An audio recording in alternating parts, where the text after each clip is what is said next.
Corona virus రేపిన కలకలం చూసిన తర్వాత రోజుకొక వైరస్ పేరు వినపడటంతో ప్రజలు ఉలిక్కిపడుతున్నారు. ఎక్కడో ఆఫ్రికాలో ఉందనుకున్న జికా వైరస్ భారతదేశంలోకి కూడా ప్రవేశం చేసింది అనే వార్తలు వచ్చాయి. ప్రస్తుతం నెల్లూరు జిల్లా మరిపాడు మండలం వెంకటాపురంలో జికా వైరస్ కలకలం రేపింది. విషయం తెలుసుకున్న వైద్యాధికారులు ఆ ప్రాంతంలో పర్యటించారు.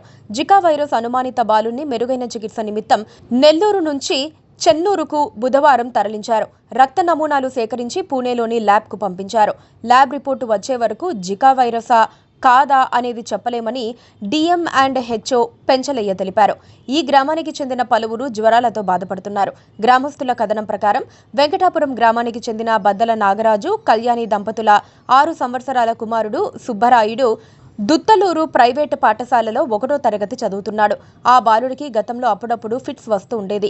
ఇటీవలే 10 రోజుల నుంచి తీవ్ర జ్వరంతో బాధపడుతున్నాడు.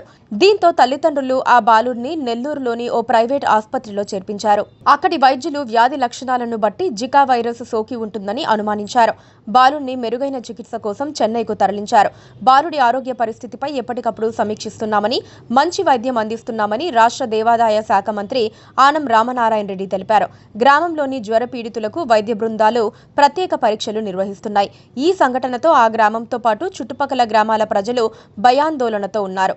మలేరియా విభాగం state deputy director Ramnath, world health organization WHO అధికారి మౌనిక, పలువురు వైద్యులు గ్రామంలో పర్యటించారు. వైద్య బృందం సహాయంతో ఇంటింటికి వెళ్లి వివరాలు సేకరించారు.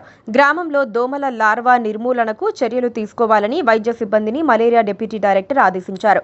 పరిసరాలను పరిశుభ్రంగా ఉంచుకోవాలని, రోడ్లపై మురుగునీరు నిల్వ లేకుండా చూసుకోవాలని ప్రజలకు వైద్య సిబ్బంది సూచించారు. గ్రామంలో మెడికల్ క్యాంపు నిర్వహించి ఉచితంగా మందులను పంపిణీ చేశారు. Please subscribe to KTV Telugu. KTV Telugu. KTV Telugu. KTV Telugu channel.